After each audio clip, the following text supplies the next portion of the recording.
All right, today we are going to be making sticky pork ribs. One of my all-time favorites. Super sweet, super sticky, fall off the bone, perfection.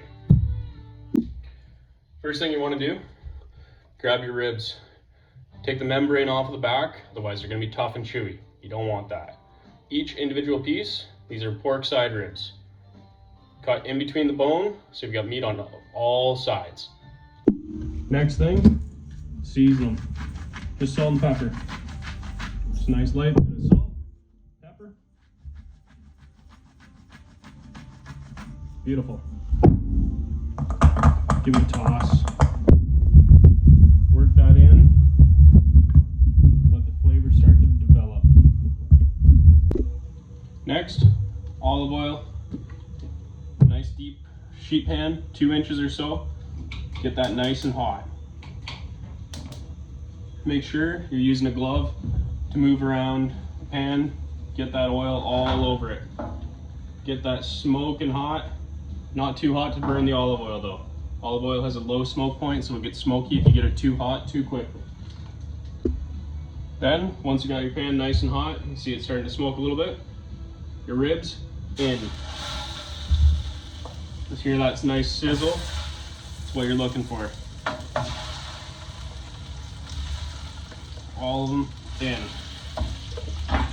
Nice.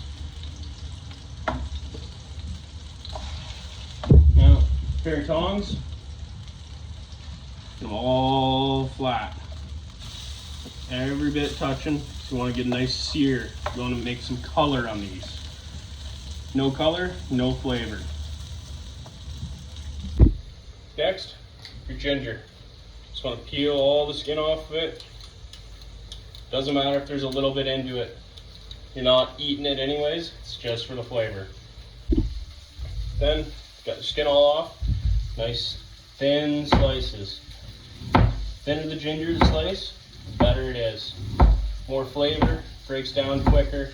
Get a lot more flavor out of it. Next, garlic. Ginger's nice and thin. Garlic, knife sideways. Give it a spank. Nice thin slices.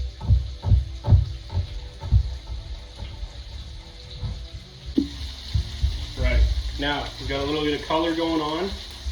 Starting to come together. A little bit there. It's not enough. You want some actual depth of flavor. Flavor comes from caramelizing fats. All the fat on these ribs, they're going to dissolve.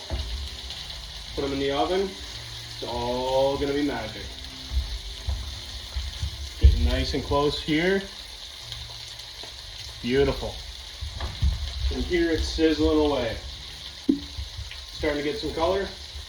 Ginger, garlic, in. Right on top. Beautiful. Lots of it. More of it, the more flavor. Garlic all around. Beautiful. Alright, next, Szechuan. Szechuan peppercorns. Beautiful. Get them on there. Nice flavor. All over. Then, chili flakes. Don't be shy.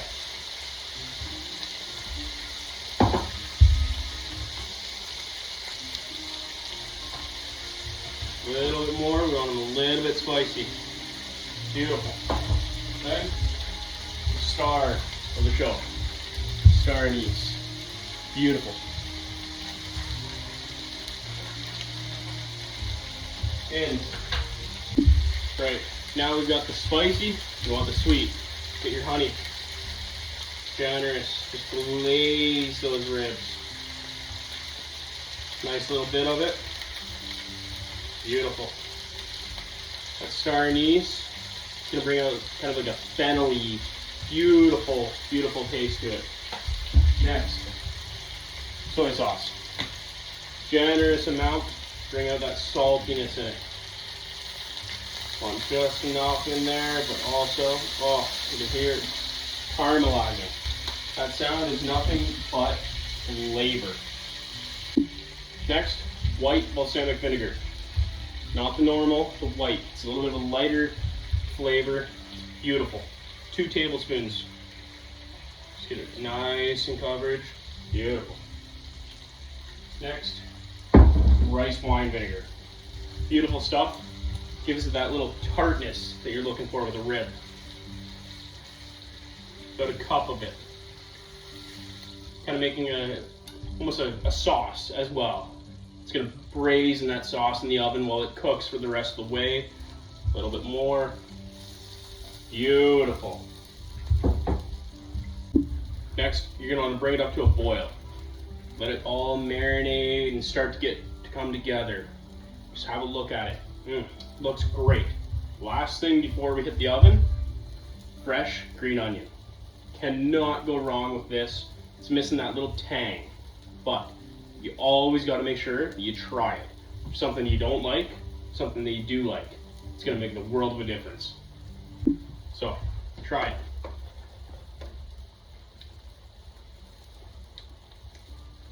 it.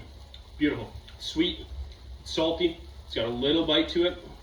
The heat will come a little bit more as it cooks. Everything's going to start to release. Mend together, come back as one. Perfect. Right, next, fresh green onion. Just give it a nice little chop. Bring out a nice little flavor within that. Don't be shy on them. They're going to kind of evaporate, emulsify into the dish as it's cooking. You're not going to have little chunks like you would normally have if you were just to throw them on at the end. Right, green onions in over the top. Don't be shy of them.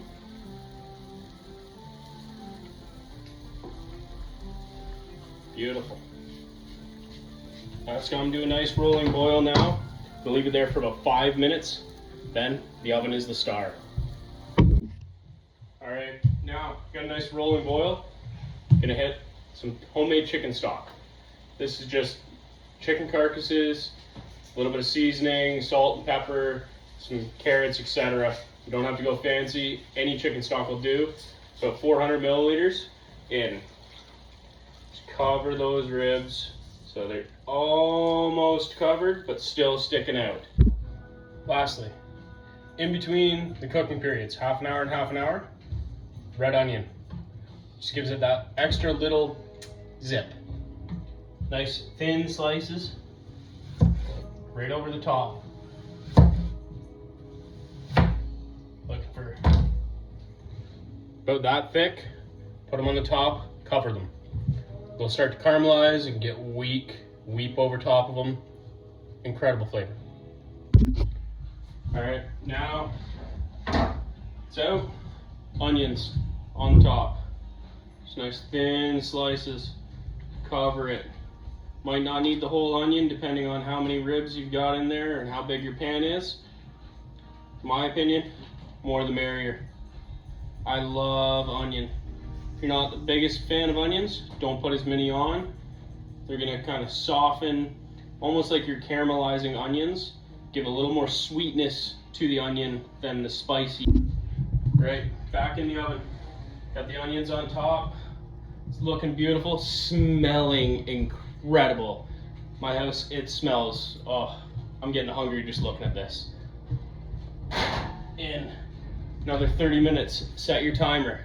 Make sure, check the temperature. If it needs an extra 5 minutes at the end, give it the extra 5. Don't undercook your meat. Don't overcook it. Take a temperature. Get your biggest rib, put that thermometer into the center. Not on the edge, into the center.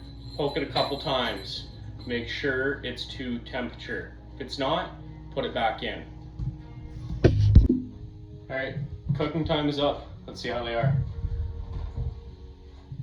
Oh yeah. Onions are nice and soft or wilted over it. That looks incredible. It smells even better. All right, grab your thermometer. Important, don't undercook your meat. You're looking for about a 170, 165 to let them sit and rest.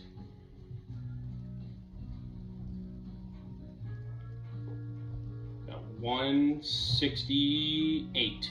So perfect. So now we're gonna pull them, let them rest for about 5 minutes or so, plate them up, serve them. All right, it's out of the oven, looks great. Time to take off the ginger. Get rid of all that stuff, as well as the star anise. They're done, they've done their job. Good. All right, it's out of the oven, all the ginger, star anise, it's gone, it's done its job. Back on the heat, get it nice and high. 5 minutes, just like this. Let that caramelize, get a little more color, a little more depth of flavor. All right, so they've been braising for about 5 minutes. Flip them over. Ooh. That extra little bit of color. Oh yeah, just look at that. Looks beautiful. Flip them all over. Make sure you don't miss any. If you do, you're missing out on flavor. Good. All right, they're plated and they look phenomenal. Let's have a taste.